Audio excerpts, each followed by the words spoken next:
Hello everyone, আসসালামু আলাইকুম। যে যেখান থেকে আমার ব্লগ দেখছেন, আশা করি আপনারা সবাই ভালো আছেন, সুস্থ আছেন। আলহামদুলিল্লাহ, আমরাও ভালো আছি। আপনাদের সঙ্গে নিয়ে আরও আজকে ব্লগ শুরু করছি। সকাল 6টায় উঠে সকালের কাজগুলো তাড়াতাড়ি করে সেরে নিতে হয়। আজকে সকাল 6টার সময় উঠে বাসন আরে মেজে কাপড় ধুতে শুরু করে দিয়ে কাপড়গুলো ধুয়ে নিচ্ছি। বর্ষার কাল তো কখন কি বৃষ্টি চলে আসছে, তাই তাড়াতাড়ি ধুয়ে কাপড়গুলো মেলতে হবে।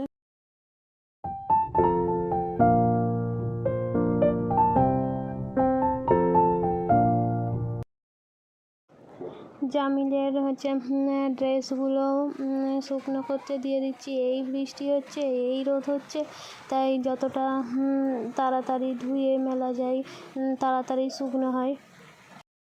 জামা কাপড়গুলো তাড়াতাড়ি শুকনো করতে দিয়ে দিই, কারণ যত তাড়াতাড়ি শুকনো হয়ে যায় ততই ভালো। জামিল তো 5 মিনিট ছাড়াই পেচ্ছাপ করে। আর ওকে ডাইপার আরে পরাই না, কারণ ওর একটু ঠান্ডার সমস্যা আছে, তাই ডাইপার পরালে ঠান্ডা লেগে যায়। তাই যতটা পারি সাবধানে রাখার চেষ্টা করি। কমপ্লিট হয়ে গেছে, তার মধ্যে আমি ব্রাশ করে ফ্রেশ হয়ে নিয়েছি। এইবারে আমাদের রান্না হবে। 9টার মধ্যেই রান্না করতে হয়, কারণ আমার ভাসুর খেয়ে অফিসে যায়। আমি আর আমার যা দুজন মিলেই তাড়াতাড়ি করে রান্না করতে হয়। রান্নার ফাঁকে ফাঁকে আবার জামিলকে খাইয়ে দিয়ে আসতে হয়, তাকে ঘুম পাড়াতে হয়, তাকে নিয়ে একটু ঘুরতে হয়। তাই তাড়াতাড়ি করে আমি জোগাড়টা আনাজটা করে দিচ্ছি, সবজি কেটে দিচ্ছি। আজকে রান্না হবে কুদরুকি আলু, ডাল। সবজিগুলো কেটে দিচ্ছি। আমার যা ওইদিকে উনুন ধরিয়েছে।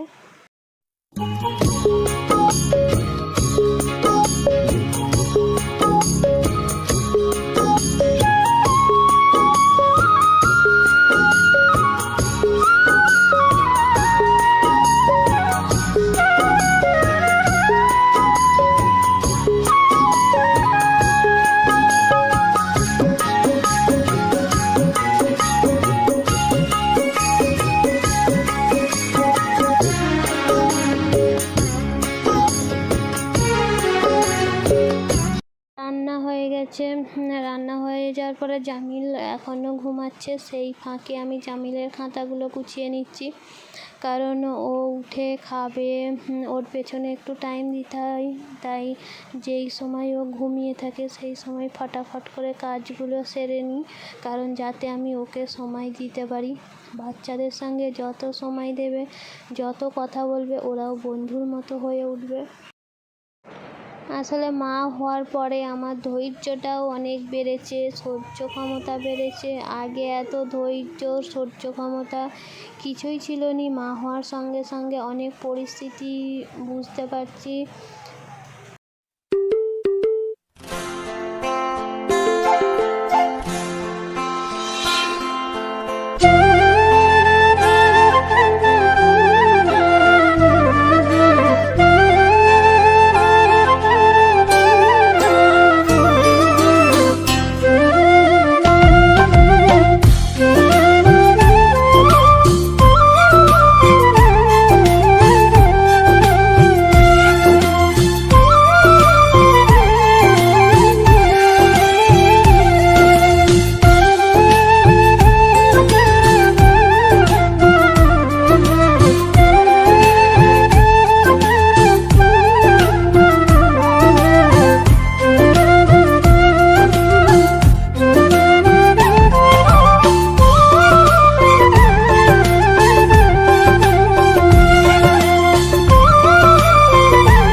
গুছাতে গুছাতে এইদিকে দেখি না হঠাৎ দোকানেও হচ্ছে কাস্টমার এসছে। আমাদের একটা ছোট্ট সাইবার ক্যাফে আছে, গিয়ে দেখি না ফ্লিপকার্ট থেকে লোক এসছে পার্সেল নিয়ে, আর রিচার্জও করতে এসছে। পার্সেলটা হচ্ছে আমি নিয়ে নিচ্ছি। হাজবেন্ডই কি দোকানেরই কি অর্ডার দিয়েছিল। সংসারের কাজ সামলানো, বাচ্চা সামলানো, আমার হাজবেন্ড আবার সকালের দিকে অন্য ডিউটিতে চলে যায়, তাই দোকানটাকেও আমাকে মাঝে মাঝে সামলাতে হয়। পার্সেলওয়ালা দুটো পার্সেল নিয়ে এসছে, রিচার্জটা করে দিলাম। তারপরে হচ্ছে হাজব্যান্ড এসে পার্সেলটা আনবক্সিং করতে বললো। জানি না ওর মধ্যে কী আছে। আনবক্সিং করতে দেখি না মাউসের অর্ডার দিয়েছে। আমাদের দোকানের সরঞ্জাম তো ফ্লিপকার্ট অ্যামাজন থেকেই আসে। আর বড় বাক্সটার মধ্যে ড্রয়ার, টাকা রাখা ড্রয়ার ছিল, কিন্তু অর্ডার দিয়েছিল ব্ল্যাক, এসছে হোয়াইট। ঠিক মন মতো আসেনি, তাই ওটা রিটার্ন দেবে বলে দেখছে।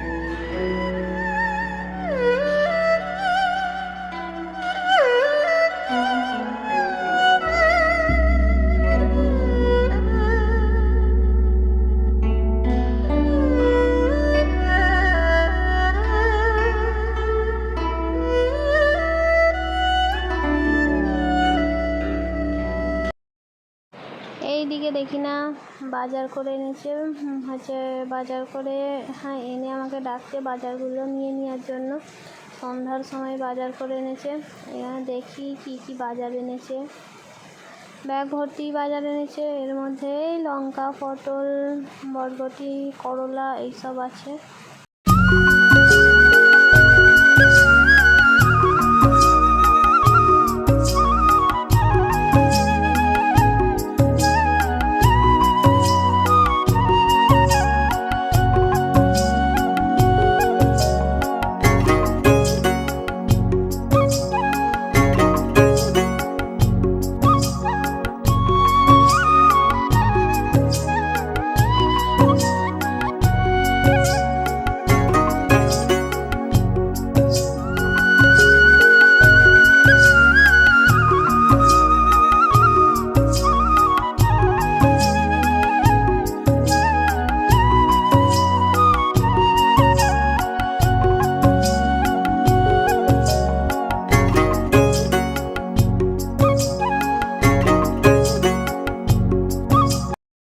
বাজারগুলো আমি গুছাচ্ছিলাম ফ্রিজে ঢোকাবো বলে।